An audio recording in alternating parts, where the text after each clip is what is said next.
Hello and welcome to Spectator TV. I'm Natasha Feroze, head of TV at The Spectator, and today we're going to be looking at why so many women are having inappropriate relationships with prisoners. Another woman has been sent to jail today for having a relationship with a prisoner, and there have been a surge of these examples. Now, to discuss this and other issues within the prison system, I'm delighted to be joined by Vanessa Frake. She was a governor and worked in the prison system for 27 years, and she's written the book, The Governor.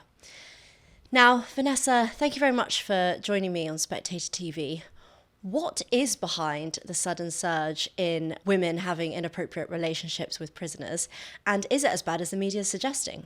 The majority of female prison officers are professional, honest, truthful, and do an absolutely amazing job. And I think that's important to point that out first.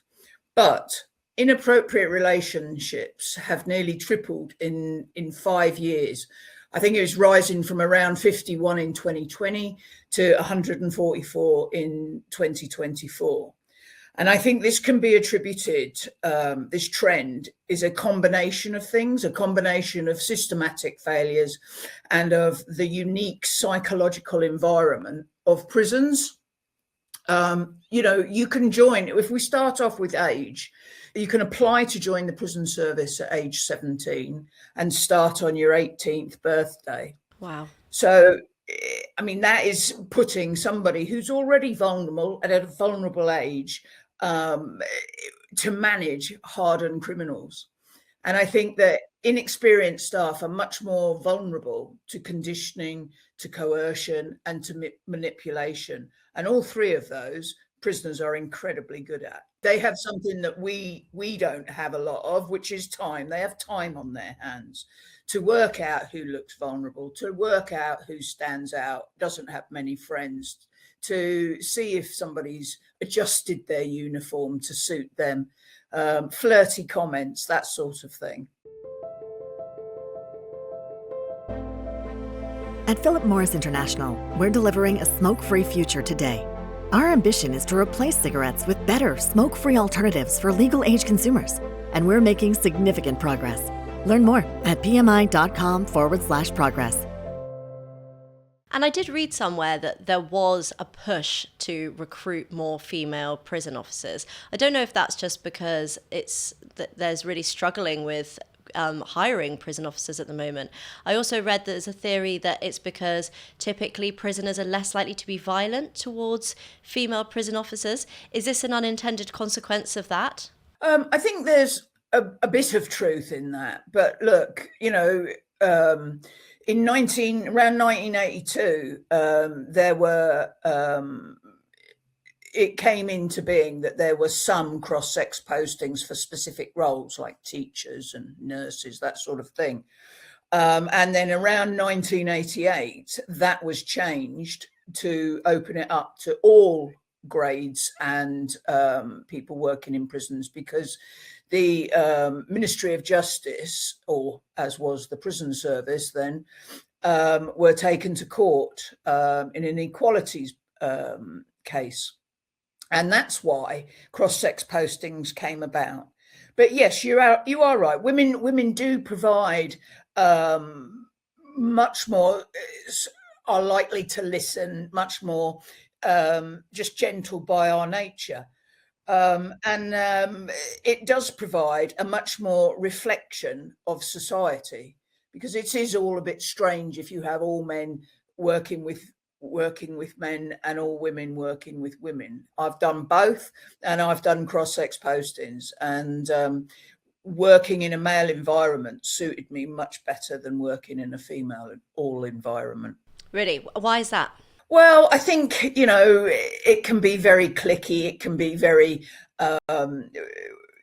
sort of bitchy, I suppose, really, is that label, I suppose. And I think that it doesn't, as I said, reflect society, because you have men and women together. And I think, public schools are a bit on the same level. Yeah.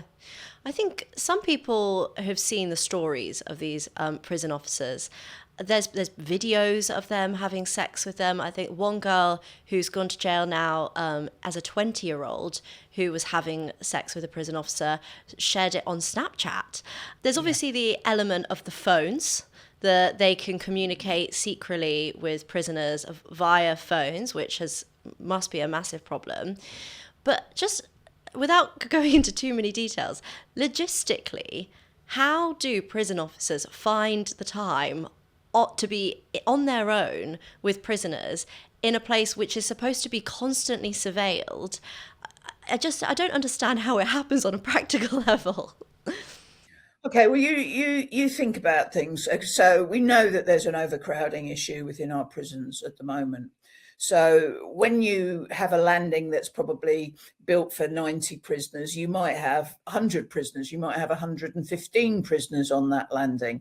You only have 2 staff to monitor that amount of prisoners.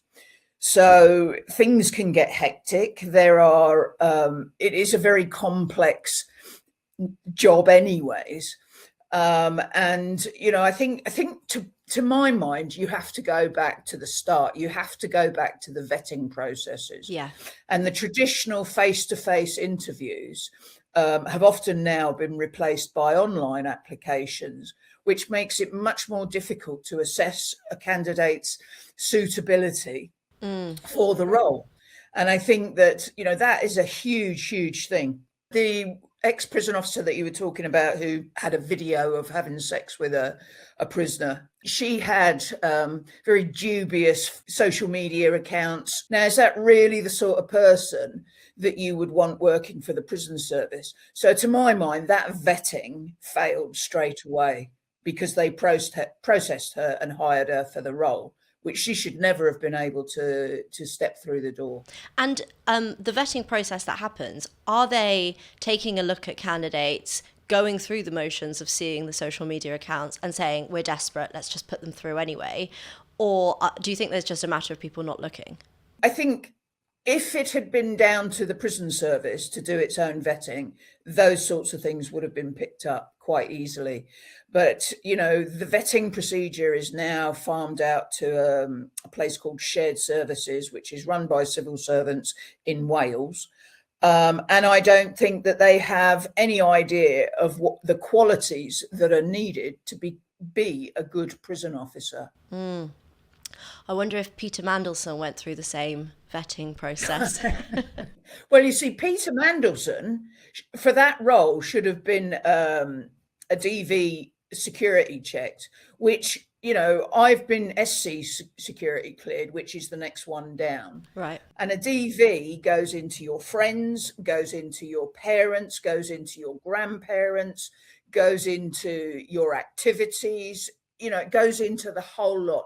So I don't understand how Peter Mandelson got through that DV vetting. Yeah, it's interesting. Yeah. Can you spot the prison officers where you think they're just here to cause trouble? Obviously, it's very difficult to report them when you can't find anything that they've done wrong necessarily. But is it really obvious the ones that are there for good reasons and the ones that are there for slightly other alternative motivations?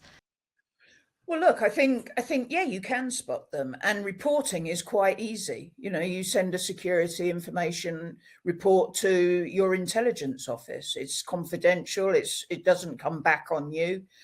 So the reporting is not an issue. But yes, you can see, if people are flirty with prisoners, if they're inappropriate. I saw one prison officer twerking in a prisoner's face.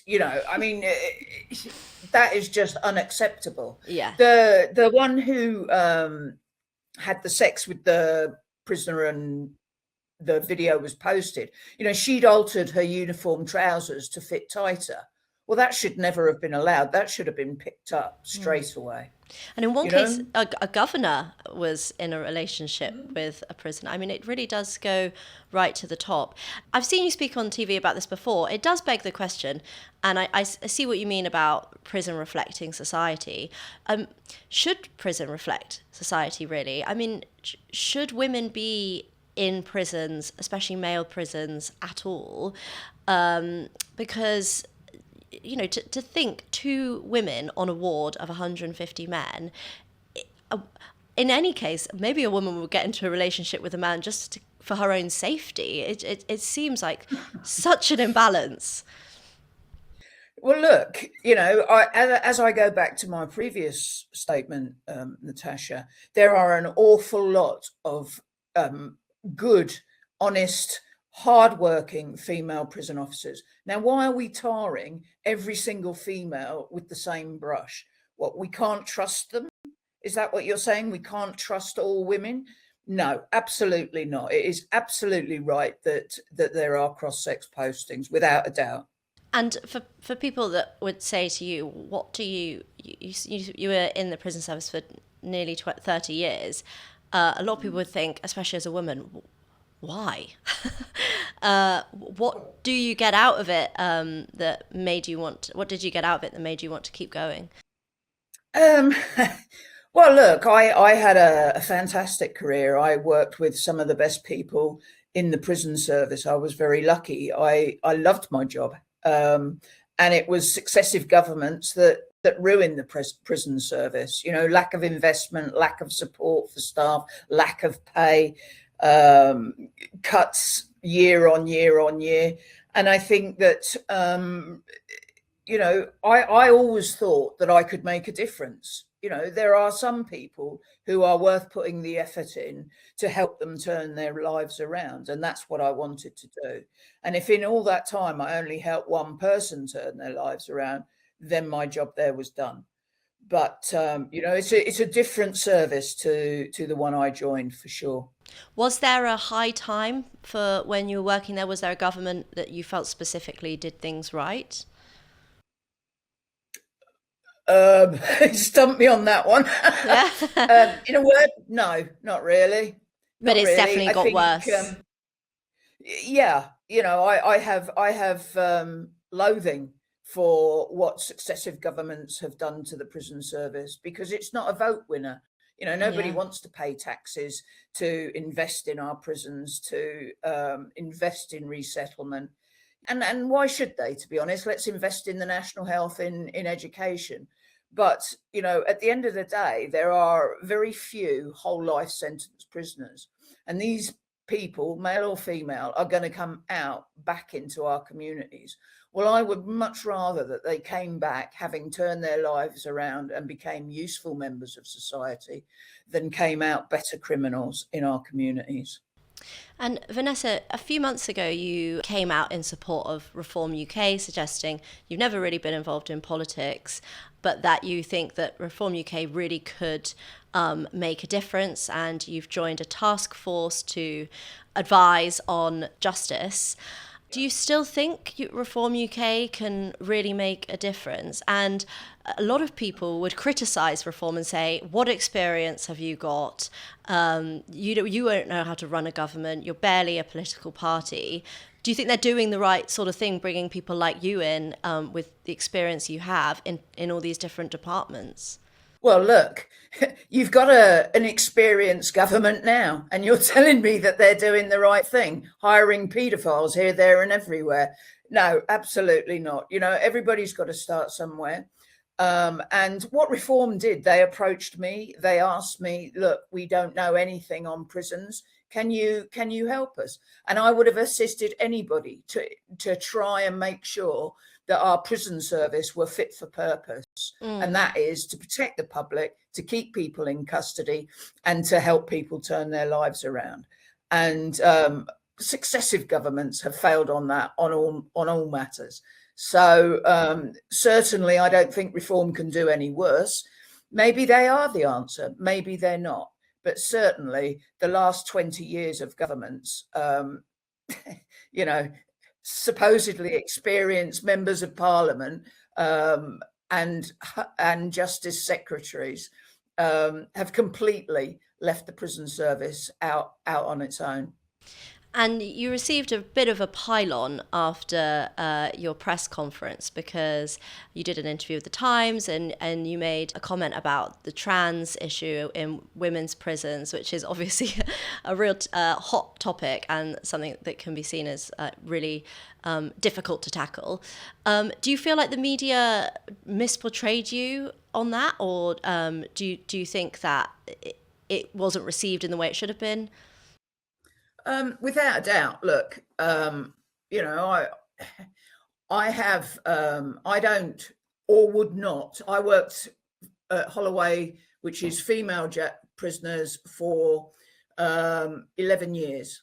And I would never have put any female prisoner in any type of danger with a non-biological female. But they missed that bit out in the interview, conveniently. But look, transgender, yeah, absolutely right. It is a hot potato. But I think first and foremost, you have to put the needs of prisoners first, whether that's male or female. And I think that the transgender issue will probably rumble on long past me. You know, and I think that, I don't know, it's a very difficult issue, and one that you know, people aren't going to agree with me. That's fine, you know, but there's no need to, you know, insult me, insult my family, because they don't agree with me. But you know, I rise above that sort of thing, and you know. Okay, so you don't agree with me. I never said that transgender men or women should be walking up and down landings in the general population in a female jail. I never said that. But they wanted to twist it so that it appeared that I did. And that's up to them. Yeah. And I think you said it should be dealt with on a case-by-case basis. I did. Yeah. I mean, look, the law is what the law is. It does raise my eyebrows as to why we needed a man to tell us what a woman was, but clearly we did. But the law is what the law is. I don't agree with a lot of laws, but I follow the law. So you know, I think the end of the debate is there in black and white. And so, are there men in women's prisons still? Do you know? I do believe that there is one prison who has a transgender unit, which is separated from the rest of the population, for transgender women who have had surgery. Right. So they're in a different category. And is it something that is such an interesting one, because it's something that the public talk about, the media talk about, journalists talk about a lot, but within the prison service, is this one of those things where they're like, there are bigger fish to fry, there's self-harm, there's rampant drugs, this doesn't feel as important, or is it still something that people really worry about? No, I think it is important because, you know, everybody's talking about it.